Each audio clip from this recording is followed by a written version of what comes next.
두산 로보틱스 주주 여러분들 반갑습니다. 강프로입니다. 자, 오늘 두산 로보틱스가 11%대 강세의 구간에 들어왔습니다. 물론 장중에는 19%까지 강세폭을 키웠었어요. 근데 고가에서 조정을 조금 보이고 있다. 근데 제가 금요일 날부터 제가 이야기를 드렸었던 게 일단 신고가 구간에 들어왔고요. 그리고 신고가 구간에 들어오면서 발생됐었던 상황은 추가적으로 상승이 가능한 게 기술적인 내용도 포함이 되지만 기업에서의 수요가 지속적으로 늘어날 수밖에 없다는 이야기를 제가 계속 드려왔습니다. 일단 지난 금요일 날에도 드려왔고요. 지난주에 제가 두산 로보틱스 영상을 계속해서 올리면서 성장 산업에 대해서, 그쵸, 성장 산업에 대한 부분이 어떤 식으로 이해를 해야 되는지를 계속해서 이야기를 드려왔죠. 자, 제가 실제 예를 한번 더 드릴게요. 자, 엔비디아 같은 경우에 올해 100불부터 시작해서 500불까지 상승폭이 굉장히 강하게 발생을 했습니다. 근데 이런 과정에서 어떤 상황이 나왔었나요? 기업의 수요가 발생한 거죠. 그쵸? 올해 1월 달에 챗 GPT를 통해서 AI에 대한 방향성이 결정이 됐고요. 그리고 나서 AI 반도체에 대한 수요가 굉장히 큰 폭으로 증가하고 있다. 그쵸? 넘치고 있다는 내용을 젠슨 황 엔비디아 CEO가 직접 나와서 5월 달에 이야기를 직접 얘기한 내용입니다. 그리고 나서 지금 엔비디아 실적이 지난주에 나왔는데 실적 증가 폭만 어느 정도로 발생을 했는지, 자, 지금 한번 이야기를 드려볼게요. 엔비디아 실적 보겠습니다. 자, 요 내용인데 엔비디아 일단 지난주에는 하락 마감이 됐고요. 물론 상승폭이 컸기 때문에 실적이 아무리 기대치 이상이 발생이 됐더라도, 그쵸, 가격 반영이 먼저 됐기 때문에 조정 구간을 어느 정도까지는 보내야 됩니다. 근데 성장세가 꺾이지 않았다는 부분을 확인을 했죠. 그쵸, 확인을 했기 때문에 추가적으로 상승이 가능한 거고, 그게 신고가 이유가 되는 겁니다. 자, 그리고 나서 실적치를 한번 보면 뭐 매출도 있고 여러 가지 내용들이 있지만 미증시에서는 요 내용만 보면 되는 겁니다. 주당 순이익, 그쵸, 주당 순이익 증가폭이, 자, 보세요. 자, 적자를 봤었던 22년 3분기 빼고요. 1분기부터 보면 어느 정도로 상승폭이 발생을 했나요? 그쵸, 굉장히 큰 폭으로 발생을 했죠. 주당 0.88달러에 불과하던 주당 순이익이 4.02달러까지 상승을 했습니다. 그쵸? 한 4배 정도 상승이 나온 거죠. 자, 이렇게 주가가 올라가서 실적에 대한 증명을 한 기업들은요, 무엇보다 추가적으로 상승이 가능한데 그건 주가가 미래 가치를 반영하기 때문에 그렇습니다. 자, 그러면 엔비디아 상황에서 봤듯이 AI 반도체에 대한 수요가 계속해서 진행이 되고 있다는 거잖아요.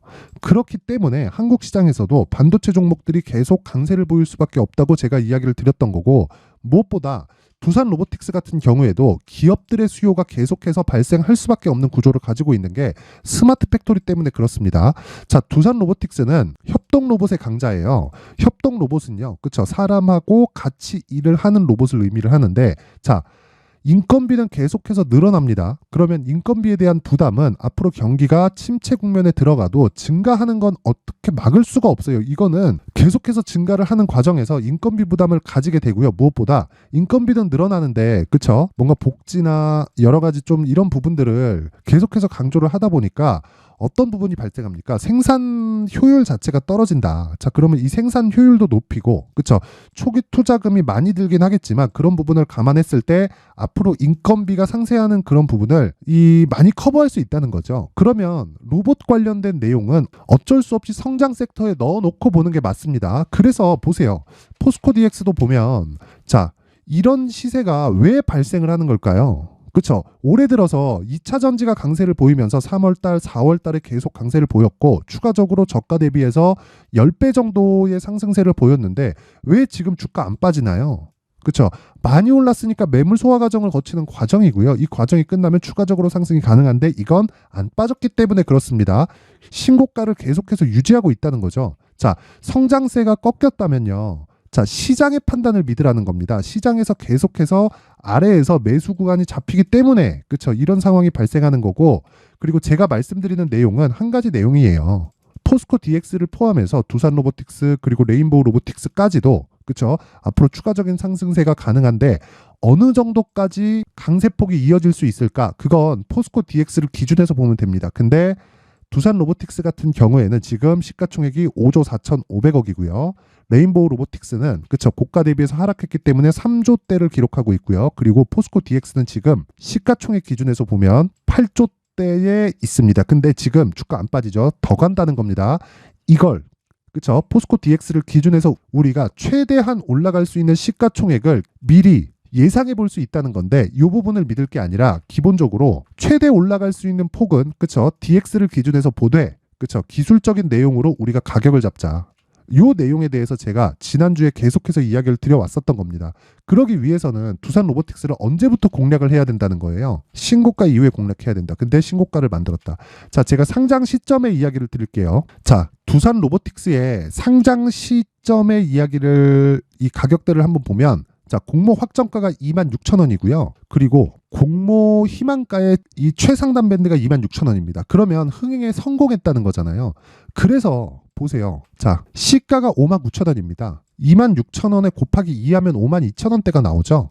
그럼 52,000원 곱하기 그쵸 거의 한 상한가 근처까지 갔다가 떨어진 겁니다. 그럼 따상에 성공을 하고 시장이 안 좋았기 때문에 추가적으로 매도세가 발생을 했었던 거예요.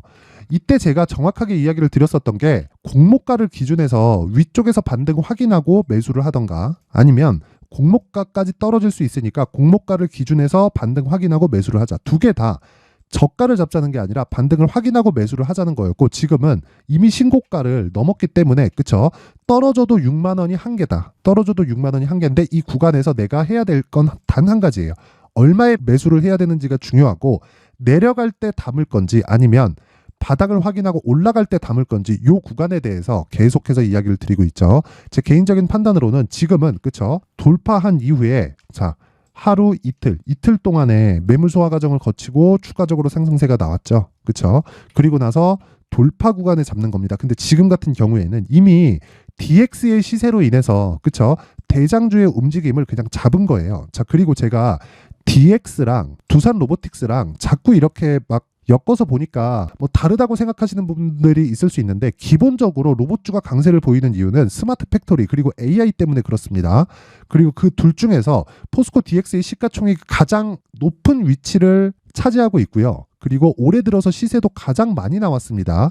자 그러면 지금 가격에 대비해서 그쵸 저가를 보면 비싼 건 맞다. 하지만 지금부터 추가적으로 상승할 폭, 즉 앞에 부분을 먼저 반영하는 가격적인 요소를 내가 대입해서 본다면 지금 상황은요 전혀 그쵸 무리가 없는 구간이고 무엇보다 시세가 계속해서 나오고 있고 이런 구간에서 주도하고 있는 세력들이 연기금이다. 그쵸 지금 들어오는 자금들은요 쉽게 빠져나가는 자금들이 아닙니다. 물론 매도를 하는 부분이 있겠죠. 매도를 하는 부분이 있을 겁니다. 근데 그런 부분에 우리가 적극적으로 공략할 수 있는 가격 전략이 만들어져 있어야 돼요. 그래서 제가 계속해서 이야기를 드립니다. 주식시장에서 가장 중요한 건 가격 전략이고 그리고 단기 보유 전략, 즉 내가 2주 안에 수익을 낼 수 있는 가격대를 의미를 한다. 그렇죠? 그리고 무엇보다 기업 측에서의 수요가 계속되고 있고 그리고 제가 지난주에도 이야기를 드렸는데 두산 로보틱스의 CEO가 그렇죠? 상장 시점에 이야기를 한 게 무슨 이야기를 했나요? 내년이면 흑자 전환에 가능하다. 그러면 기본적으로 그쵸 성장성을 인정했기 때문에 상장을 시켜준 건데 매출액이 그쵸 늘어나는 상황이 계속해서 나와야 돼요. 파도 보셨죠? 파도가 지금 어떤 상황입니까? 매출이 꺾였기 때문에 그쵸 개박살이 난 거예요. 근데 두산 로보틱스는 사실상 그런 이유 자체는 없죠. 파도는 대기업을 끼고 와서 이 대기업을 빌미로 그쵸 상장했고 이쪽에서 끊기면 매출이 아예 박살이 나는 그런 구조를 가지고 있는데 두산 로보틱스는 기업 측에서의 수요가 발생은 하지만 무엇보다 중요한 내용은요. 두산 로보틱스가 강세를 보이는 이유 자체가 전체적인 수요가 증가하는 거기 때문에 뭐 지금 올라가는 내용을 가지고 뭐 버블이다 그렇게 생각을 하실 것 같으면 다른 종목에서도 매매 못합니다. 예를 들어서 에코프로 같은 경우에도 그래요. 올해 15배 올랐잖아요. 그러면 신고가부터 공략을 했을 때 요 가격 자체가 싼 가격일까요? 생각해 보세요. 에코프로 한번 볼게요. 에코프로 보면은 올해 여기 지금 시가총액이 에코프로 시가총액이 자 보세요. 제가 그냥 간단하게 이해를 시켜드리겠습니다. 18조 5천억이니까 20조 정도라고 제가 이야기를 계산상의 기준을 한번 잡을게요. 그러면 지금 20조인 상황에서 이익 있죠. 이익 6천억입니다. 6천억. 자 그러면 6천억에 대해서 비율을 나누잖아요. 그러면 어떻게 돼야 될까요? 자 보세요. 계산하기 쉽게 1조라고 잡을게요. 1조라고 잡았을 때 20배 거기에 나누기 2 하면 40배 그쵸? PER 40배입니다. 40배 PER이 낮아요? 높아요. 높잖아요. 그쵸? 여기에 에코프로 BM에서 그쵸 더블 카운팅 이슈까지 하면 50배, 60배, 70배까지 나온다고 해도 사실상 높은 가격대라고 볼 수 있어요. 그래서 밸류에이션을 이딴 식으로 하면 안 된다는 거예요. 시장에서 판단하는 가격대를 이해를 해야 되는데 그 판단하는 가격대가 그쵸 낮았을 때가 아니라 여기서 곱하기 2를 잡아봐요. PER 100배 나오지. 그쵸? 그래서 지금 미래 가치를 계산을 해야 되는데 그 미래 가치는 정확한 계산이 불가능하기 때문에 신고가 구간에 정확하게 매수를 해야 된다고 이야기를 드리는 거고, 그랬을 때 이미 40%에서 50% 정도의 수익 구간에 접어들었다. 이걸 단타로만 보잖아요. 그러면 평생 단타하고 말아요. 단타가 나쁘다는 게 아니라 저도 계속해서 단타를 하고 있지만 단타를 해야 될 때가 있고 안 해야 될 때가 있는데, 단타를 해야 되는 종목과 안 해야 되는 종목의 비율을 나눈다기보다 단타하는 물량이 있고 내가 보유해가는 물량이 있고 이 구간을 나누라는 겁니다. 단타 종목 따로, 뭐 내가 장기 투자할 종목 따로 이렇게 구분을 짓는 게 아니라 두 종목 다 같은데, 왜? 계속해서 오르는 종목을 사야 되니까. 근데 그 구간에서 내가 얼마의 매수를 해야 되는지가 정말 중요하다. 그랬을 때 지금 나오고 있는, 그쵸? 지금 나오고 있는 두산 로보틱스의 이런 시세를 내가 먹을 수 있다. 그리고 에코프로 머트리얼즈 같은 경우에도 마찬가지예요. 제가 정확하게 이야기를 드린 제 지난 영상에 다 나와 있습니다. 자, 그래서 지금 중요한 건 두산 로보틱스를 얼마에 잡을지, 즉 가격을 얼마에 잡아서 내가 단기 보유 전략 2주 안에 수익을 볼 수 있는 그 상황을 어떻게 만들 건지가 가장 중요한 거고, 이 내용을 제가 무료로 공개를 해드리도록 할 텐데, 영상에서 이야기를 드리다 보면 내용 자체가 너무 길어질 수 있기 때문에, 그쵸? 이 내용을 제가 19페이지에 걸쳐서 준비를 해왔고요. 무엇보다 중요한 건 두산 로보틱스의 가격을 얼마에 잡을지와, 그리고 지금 급등세를 보이고 있는데 추격할 게 아니라 들어오는 조정 구간에 내가 준비를 해놓자는 데 의미가 있는 겁니다. 자, 그래서 이 내용은 제가 최소한의 성의를 보여주시는 분들에 한해서만 제가 공개를 하도록 할 텐데, 최소한의 성의는요, 돈 안 받아요. 돈 안 받고 영상 상단에 있는 전화번호로 숫자 3이라고 문자를 보내주시는 분들에 한해서만 제가 두산 로보틱스의 가격 그리고 단기 보유 전략을 공유해 드리도록 할 테니까, 시청해 주시는 모든 분들이 상단의 전화번호 확인해서 숫자 3이라고 문자를 보내주시는 분들에 한해서만 제가 두산 로보틱스의 가격 그리고 단기 보유 전략을 공유해 드리도록 하겠습니다. 자, 항상 모든 분들이 성공 투자하셨으면 좋겠지만 진짜 가장 중요한 건 내가 얼마에 잡는지가 중요합니다. 그리고 올라갈 수 있는 종목을 멀리서 찾지 마세요. 내 눈앞에서 가장 많이 올라가고 있는 종목이 앞으로도 더 갈 수 있는 종목이고, 그 종목의 시세를 먼저 파악을 하고 그리고 내용을 보자. 그쵸? 자, 두산 로보틱스는 성장할 거다. 근데 앞으로 무언가 수요가 많이 발생해서 이런 부분을 파악하잖아요. 그럼 일단 늦어요. 그래서 올라가고 있는 종목들을 먼저 파악을 하고 그 파악한 종목 내에서 내가 내용을 찾으려고 노력을 해야 됩니다. 그쵸? 그래서 제가 두산 로보틱스는 그쵸 신고가 이후에 더 강력해진다고 이야기를 드렸었던 거예요. 자, 그런 부분을 어디서 볼 수 있냐면, 자, 여기 강프로의 무료 소통방에서 제가 계속해서 이야기를 드리고 있고, 자, 내용 확인을 제가 계속 시켜드리면요, 오늘 같은 경우에도 단타에 성공을 했고요. 자, 내용 확인하겠습니다. 뭐 여러 가지 이야기를 하고 있죠. 뭐 위메이드 같은 경우에도 2%대 반등 중인데 오를 때 추격하진 않는다. 그렇죠. 위메이드 같은 경우 하락폭이 너무 크기 때문에 신고가를 만들었고 신고가 이후에 매물 소화 과정을 거쳐야 되는데 그 매물 소화 과정을 거치는데, 여기 보이시나요? 15일, 그렇죠. 영업일로 3주 정도의 횡보가 필요하다. 3주 동안 제가 추적을 해 나가겠다는 거죠. 지금 바로 매수하는 게 아니라. 그리고 여기도 보면 에코프로 머트리얼즈 같은 경우에도 그렇습니다. 자, 오늘 29,000원을 돌파하긴 했지만 종가까지 지키는지 못 지키는지 여부에 따라서 35,000원까지 갈 수 있는 상황이 만들어집니다. 자, 보세요. 이게 에코프로 머트리얼즈가 아니라 AD 테크놀로지입니다. 요거는 제가 지난 목요일 날 매수한 종목이에요. 확인시켜 드리면, 자, 지난 목요일 23일입니다. 자, 보세요. 23일 AD 테크놀로지 26,600원 매수, AD 테크놀로지 26,700원까지 그냥 위쪽으로 올려서 사라. 이거 시세 어떻게 됐습니까? 자, 금요일 날 강세 보였죠. 그쵸? 금요일 날 7%대 강세, 오늘 6%대 강세, 3만 원을 넘기 위한 목전에 와 있다. 그럼 또 신고가 만들잖아요. 근데 이미 7월 달에 신고가를 만든 종목이고, 제가 한 달, 두 달, 세 달, 네 달을 계속해서 추적한 결과 이틀 동안 몇 프로입니까? 15%의 수익을 냈다. 그쵸? 계속해서 보유하고 있습니다. 자, 그리고 단타를 제가 이야기를 드릴 텐데, 두산 로보틱스는 제가 지난주에 이야기를 드렸어요. 11월 25일. 그쵸? 자, 토요일입니다. 토요일 날 제가 이야기를 드린 게 두산 로보틱스, 그쵸? 포스코 DX와 두산 로보틱스, 그쵸? 스마트 팩토리의 핵심이다. 다음 주 매수 가격대 잡아간다. 그쵸? 매수 가격대 잡아가는데, 자, 2차 전지가 빠지는데 왜 안 빠질까요? 왜 신고가 구간에 있을까요? 다음 주 쓸어 담겠다. 이렇게 이야기를 했는데, 두산 로보틱스는 제가 오늘 못 잡았습니다. 하지만, 자, 오늘 장 시작하면서 어떻게 됐습니까? 두산 테스나, 그리고 에코프로 머트리얼즈로, 그쵸? 큰 폭의 수익을 냈다. 자, 이 두 종목을 확인해 보면, 자, 그쵸? 오늘 고가 8%, 종가 4%대 정도 나오니까 시가 대비해서 거의 한 6% 정도의 수익 구간에 있고요. 에코프로 머트리얼즈는 자 보세요. 자 시가 4.8%, 오늘이죠. 11월 27일 종가 28%. 그쵸? 지금 상한가 부근에 있습니다. 하루에 상한가를 잡기 위해서는 이렇게 신고가 구간을 추적을 해야 된다. 자, 제가 최대 3종목을 여기 소통방에서 장 시작 전에 공개를 합니다. 여기 보면 8시 57분, 8시 59분. 근데 둘 다 공통점이 있죠. 뭐가 있습니까? 신고가다. 그쵸? 이렇게 신고가에 대해서 이해를 해야지만 내가 이런 매매를 이어갈 수 있고, 두산 로보틱스는 제가 오늘, 그쵸? 주말에 추적을 하겠다고 했는데도 불구하고, 이번 주에 쓸어 담겠다고 했는데도 불구하고 바로 올라가 버렸어요. 그러면 조정 구간에 노려서 제가 계속 가격을 추적하겠죠. 이 구간을, 그쵸? 어떻게 잡아야겠느냐? 당연히 소통방에서 진행을 하고요. 그리고 여기서 계속되는 신고가 종목에 대한 단타도 진행을 하고 있다.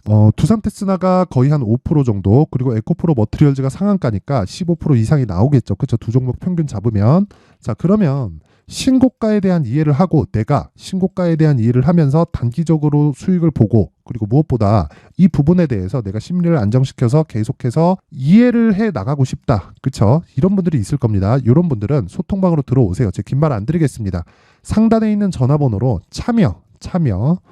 참여라고 문자를 보내주시는 분들에 한해서만 제가 소통방의 입장 링크를 순차적으로 공유를 해드리도록 하겠지만, 지금 487분이 함께하고 있고요. 제가 딱 1000분까지만 같이 매매를 진행할 예정입니다. 내가 가격을 잘 못 잡겠다 하는 분들은 들어오세요. 그리고 이거 가격을 쉽게 잡을 수 있는 거 아니에요. 그쵸? 이 부분 반드시 기억하시고, 무엇보다 중요한 건 정말 가격이 중요하다.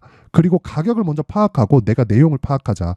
내용을 먼저 파악하고 내가 주식을 계속 보다 보잖아요. 그러면 높게 살 수밖에 없고, 고가 가면 흔들어요. 거기서 털립니다. 안 털리면 내가 물린 상태로 계속 보유하게 돼요. 이런 구간을 굳이 만들지 말라는 겁니다. 이런 부분을 제가 여기 소통방에서 실시간으로, 그쵸? 내용을 계속해서 만들어 드릴 테니까 상단에 있는 전화번호로 참여라고, 그쵸? 참여라고 문자를 보내주시는 분들에 한해서만 제가 소통방 입장 링크를 공유해 드리도록 하겠습니다. 자, 항상 시청해 주셔서 감사드리고요. 무엇보다 가격에 대한 이해 필요하고요. 그리고 다시 한번 말씀드리지만 가장 중요한 내용이 이겁니다. 주식시장에서 가격 먼저 파악하는 거지 내용 먼저 파악하지 말자. 가격 파악하고 내용 파악하면 됩니다. 이래도 안 늦어요. 왜? 올라가는 주식을 매수해야 되니까. 그 부분에 대해서 지금까지 이야기를 드렸고, 자, 제가 그런 부분을 이해했을 때 어떤 종목을 매수해야 되는지를 지금부터 준비를 해놨으니까 영상 끝까지 시청하시고요. 무엇보다 모든 분들이 성공 투자를 하셨으면 좋겠습니다. 자, 이제 23년도 다 끝나가지만 매매를 하시면서 스트레스를 받으시는 분들이 있을 수 있습니다. 시장이 항상 그렇긴 하지만 그래도 제 구독자분들과 시청해주시는 분들을 위해서 앞으로 차기 주도주가 될 수 있는 대시세 종목을 준비를 해왔습니다. 단타나 짧은 수익만을 쫓다 보면요, 잦은 손절로 계좌가 망가지는 건 순식간이고요. 그만큼 수익하고는 거리가 멀어지겠죠. 장기간 유지하기가 어렵기 때문입니다. 결과적으로 주식시장에서 돈을 벌기 위해서는요, 어떤 계기를 만들어야 되는데 그 계기는 한 종목에 비중을 실어서요, 수익을 보는 것 말고는 없습니다. 쓸데없이 잦은 매매를 하지 말라는 이야기고요. 그리고 한 종목에 비중을 실을 수 있어야 된다는 겁니다. 그런데 이 비중을 실는 과정에서 성장 산업군에 대한 이해가 필요하다는 겁니다. 이 부분을 반드시 기억을 하셔야 돼요. 자, 이런 성장 산업에 대한 구조와 제가 앞서 말씀드렸던 신고가 그리고 선반영 구조에 대해서 이해를 했을 때 이런 매매를 할 수 있게 됩니다. 2월 7일 강프로의 대시세 종목으로 에코프로 매수가는 17만원 이에서 진행이 됐고요. 그리고 목표가는 50만원부터 자율 매도 구간으로 잡았죠. 예상 수익 범위가 200% 이상으로 되어 있는데 신고가 이후에 선반영 평균치가 200% 이상이기 때문에 그렇습니다. 자, 그런데 에코프로가 2차전지 양극재 기업이죠. 2차전지 양극재는 친환경이라는 범주 안에 속해 있다고 보시면 됩니다. 근데 제가 항상 이야기를 드리죠. 시세는 항상 연결된다고요. 앞으로 나올 대시세 종목도 이런 친환경이라는 성장 산업군에 포함되어 있어야 됩니다. 자, 이런 성장 산업군에 포함되어 있는 걸 확인한다면 이 내용처럼 세 가지의 공통점을 가지고 있습니다. 1년에 많은 종목이 발생하지 않고요. 그리고 세력들의 장기간 매집 구간이 확인돼야 되고, 그리고 상승하기 시작하면 평균적으로 3개월 정도의 상승 구간을 보이기는 하지만 제가 2개월이라고 작성을 해온 건 한 가지 내용 때문입니다. 한 달은 확인하는 과정이 필요하기 때문입니다. 이게 무슨 얘기냐면 성장 산업에 대한 부분, 그리고 이런 공통점, 여기다가 기술적인 내용을 다 포함을 시키더라도 절대적으로 가격이 우선적으로 반영이 되는 것이기 때문입니다. 에코프로도 마찬가지예요. 장기간 하락하면서 최악의 국면을 거쳐왔고요. 이 구간에서 먼저 하락을 했다는 건 앞서 말씀드렸던 내용처럼 고가에 대한 부분이 아니라 저가, 즉 나쁜 부분을 반영한 이후에 신고가를 발생을 시켰다는 건 앞으로 좋을 부분을 반영이 되고 있다는 거죠. 그런데 본격적인 시세는 신고가 이후라고 말씀을 드렸고, 지금은 매물 소화 과정을 보내고 있습니다. 앞서 말씀드린 대로 가격 먼저 분석을 끝냈죠. 그리고 나서는 정부 정책의 방향과 맞는지를 체크를 해야 되는 겁니다. 2023년 대시세 종목인 에코프로도요, 정부 정책의 방향에 맞는 종목이라고 볼 수 있겠죠. 물론 이런 종목들도요, 신고가 이후에 시세를 낸다는 건 반드시 기억하고 있어야 됩니다. 자, 이런 내용을 토대로 23년 상반기 에코프로와 같은 대시세 종목을 준비를 해왔습니다. 자, 하반기 대시세 종목은 영상 상단의 전화번호로 대시세라고 문자를 보내주시는 분들에 한해서만 공유해드리도록 할 테니까 영상 상단의 전화번호 확인해서 하반기 대시세 종목으로 큰 수익 내셨으면 좋겠습니다.